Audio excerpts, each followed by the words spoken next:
My parents sold their house of 30 years and handed every dollar, $650,000, to my brother as a wedding gift.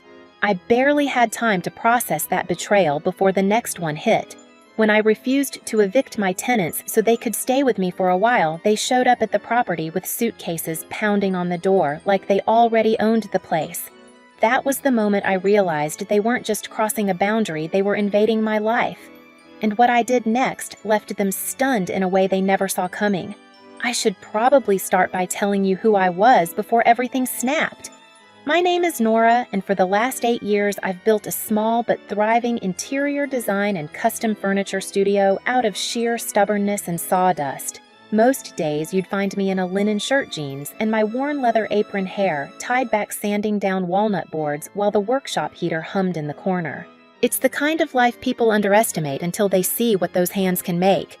And maybe that's always been my story, underestimated until pushed too far. I grew up in a house where the rules were unspoken but sharp. Derek, the only son, was the investment. I, the daughter, was expected to be understanding.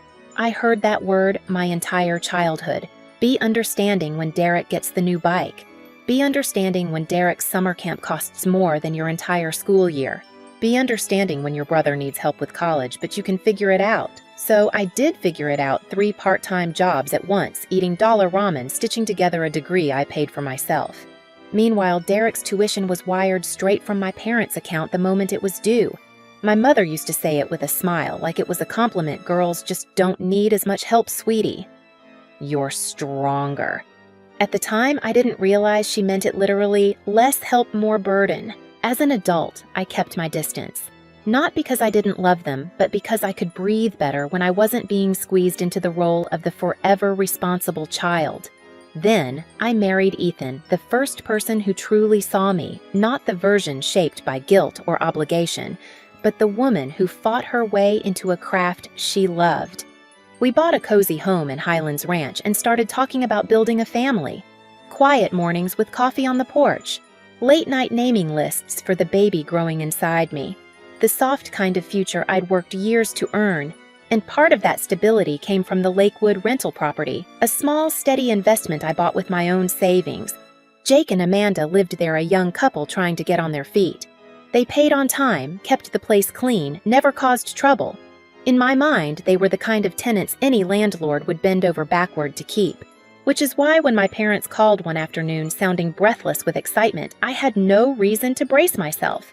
They told me they'd sold their house 30 years of memories, the porch swing Dad built, the kitchen Mom painted 3 times. I imagined them finally taking cruises, gardening, settling into a slower life. I even smiled when Mom described how fast the place sold. Then she said it. We gave the money to Derek. All $650,000! Isn't that wonderful? I pressed the phone to my ear, waiting for the part where she laughed or said, "Just kidding," or even paused long enough to hear my silence. But she kept talking, listing the amenities of the penthouse Derek had found downtown. And then came the line that shifted something deep inside me. "We'll be moving into your rental for a little while. Just tell those tenants to leave." I don't remember what I said after that. Something flat and polite, the kind of response you give when your brain disconnects to protect itself. I hung up and stared at the wall of my studio while the scent of freshly cut oak floated around me, sharp and grounding. My parents had just given my brother $650,000 and without hesitation decided my property, my investment, would become their fallback plan. No request, no conversation. Just an expectation wrapped in entitlement. I told Ethan that night. He stood at the kitchen counter, hands braced on the granite, listening without interrupting. "You're not actually considering evicting them," he said gently. "Of course not." The answer was immediate, instinctual. "It's not even legal." "And it's not right," he added. I nodded, but my stomach tightened because I knew what was coming.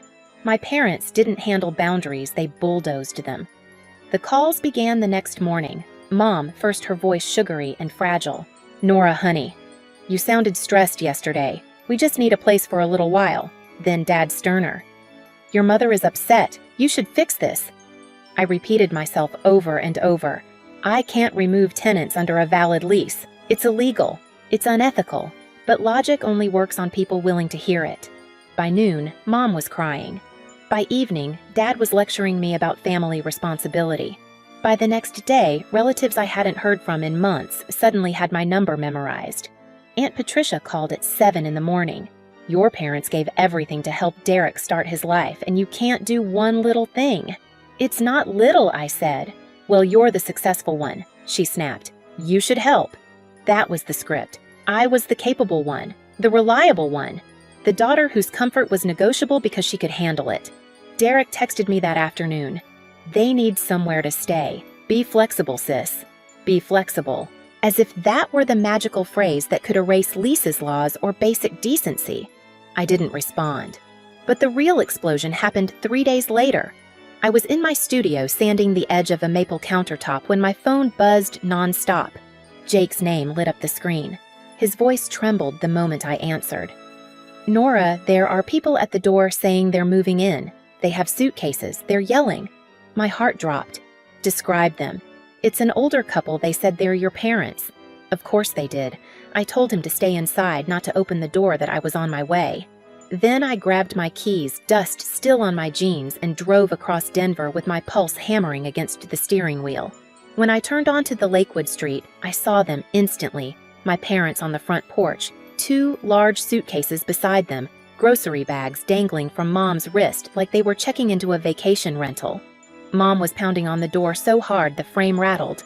Dad stood stiffly beside her, looking like he was already rehearsing the lecture he'd give me for being difficult. I stepped out of my car. "What are you doing?" Mom spun around, furious and relieved all at once. "They won't let us in." "It's not your house," I said. "It's family property," she insisted, as if saying it made it true. Dad took a step toward me. "We've been in a hotel for almost 2 weeks waiting for you to handle this." "You created that situation," I replied. "You sold your house. You gave away your money. That doesn't make my rental your backup plan." Mom's voice cracked, switching to her well-practiced heartbreak. "How can you talk to us this way? After everything we've done for you." Jake cracked the door open just an inch. "Do we need to call someone?" he asked quietly. "No," I said. Then I looked directly at my parents. "But they will if you don't leave." The porch fell silent. The kind of sharp, vibrating silence that comes right before something breaks.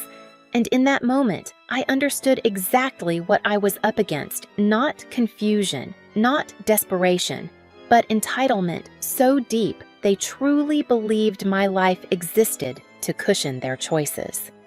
They left the porch that day only because Jake picked up his phone as if he were about to dial. Dad muttered something about, "This isn't over." Mom cried loudly enough for the neighbors to peek through blinds, and then they dragged their suitcases back to the car like 2 people gravely wronged. I watched them drive away with a cold, hollow ache spreading across my ribs. It wasn't guilt. It was the realization that this was only the first attempt. By the next morning, the narrative had changed, and I'd apparently been assigned the villain role. My phone lit up before sunrise with a message from my cousin Brandon. "I can't believe you'd abandon your parents like this." Then another from Aunt Patricia. "We heard you refused to let them stay. They're practically homeless." Homeless. That was the word they chose, even though my parents had willingly handed their entire nest egg to Derek without so much as a second thought. The group chat I'd been forcibly added to filled with passive-aggressive messages about family duty and honoring your elders. Not one person asked what had actually happened. Not one asked about Jake and Amanda or the legal lease. This wasn't concern, it was a coordinated guilt campaign. Ethan watched me read message after message while I sat at the kitchen island, one hand on my belly. "You can block them," he murmured. "I know," I said. And I did know. But blocking them didn't solve the larger truth my parents believed they had unrestricted access to my life, my home, my resources. If I didn't stop it cleanly now, it would bleed into every part of the future we were trying to build. Around that time, news about Derek started trickling in.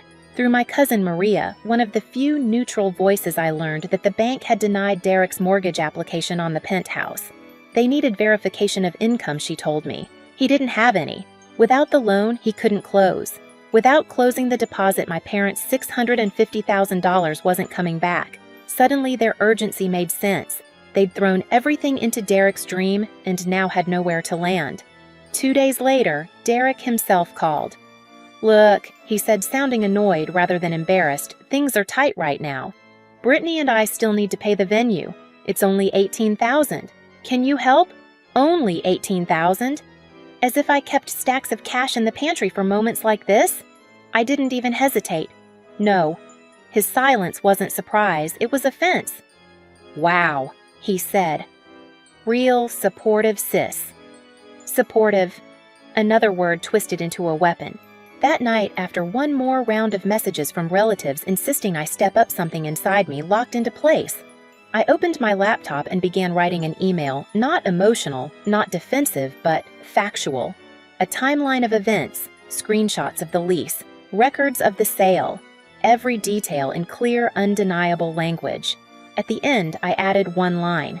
"If anyone believes my parents deserve housing more than my tenants do, please let me know when they can move in with you." Then I hit send to 30 people. By the next morning, the group chat was silent. The silence after my email lasted almost a full day, long enough for me to hope briefly that the worst had passed. But entitlement doesn't disappear. It waits, reshapes itself, and returns wearing a softer mask. It was a Saturday morning in early spring. Ethan and I were in the kitchen, sunlight spilling across the counters while we argued playfully about baby names.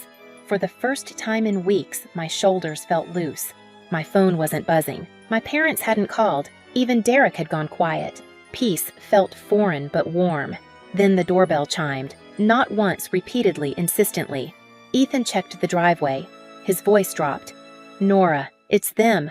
I opened the Ring app, and there they were, my parents on the porch, dressed nicely, as if they were arriving for a holiday dinner, rather than ambushing the daughter they'd been attacking for weeks. Mom held a bouquet of flowers. Dad carried a grocery bag. Mom leaned toward the camera, smiling in a way that felt more like performance than apology. "Sweetheart, we brought the ingredients for your favorite pot roast. Let us in." Ethan looked at me. "This is manipulation." I knew. I felt it in the tightening of my chest, the way her voice tugged at an old instinct to soothe, to give in, to make things easier. That was the role I'd played my entire childhood, but I wasn't that girl anymore. Dad cleared his throat, speaking directly to the camera. "We've had time to reflect. We made mistakes. Let's just talk like adults. Talk like adults." A phrase he'd used every time he wanted control disguised as reason. I stayed where I was, leaning against the hallway wall, phone still in hand. I didn't open the door. Mom kept going, her voice trembling. "Please, honey, we've been staying somewhere awful. We're tired. We miss you," Ethan whispered. "They're not here to apologize. They're here to gain access." He was right. Every "we're sorry" was vague, conditional, and conveniently paired with a request for me to do the very thing I'd already told them I wouldn't. When I didn't respond, Dad's tone shifted instantly. The performance cracked. "Nora, this is childish. Open the door." Mom echoed him louder. "We are your parents. We deserve respect. Respect." They used the word like a blade. When neither of us moved, Dad stepped back and crossed his arms. "If you don't let us in, we'll stay here until you do. You can't ignore us forever." My pulse thudded steadily, not panicked, just clear. This was it. The final escalation.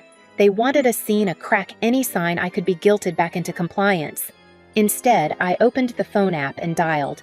"Non-emergency police line," the operator answered. I exhaled. "I need to report ongoing trespassing. Same individuals as a previous incident at my rental property." Ethan watched me with quiet pride. I watched myself in a way too, like someone finally stepping into the life she wanted. Outside, my parents kept talking, unaware I'd just made the call that would redefine our relationship. "Think about the baby," Mom pleaded suddenly, as if the mention of my pregnancy might soften me. "Don't you want us involved? Not like this," I thought. Not with ownership instead of love. Dad knocked again, harder this time. "Nora, stop being dramatic. It was almost laughable coming from the people staging a doorstep intervention with flowers and guilt." When the police car turned onto our street, their heads snapped toward it. Mom's face crumpled instantly. Dad's jaw clenched. They both stepped back, uncertain for the first time. The officer approached calmly. "Ma'am, sir." The homeowner has requested you leave the property. Mom pointed toward the door. We're her parents. She's confused. She's not, Ethan said from behind me. The officer nodded at them. You need to leave now. You've been asked before. Dad looked directly at the camera, eyes hard. You'll regret this, Nora. But regret was never on the table. Relief was. They left slowly, dramatically, like actors hoping the audience would feel sorry for them. The car door slammed, the engine turned over, and they drove away without another word. When the officer left, Ethan wrapped his arms around me. I didn't cry. Instead, something inside me unlocked quietly, decisively. A breath I'd been holding for years finally left my body. But the day wasn't done. That evening, my phone buzzed again. Derek.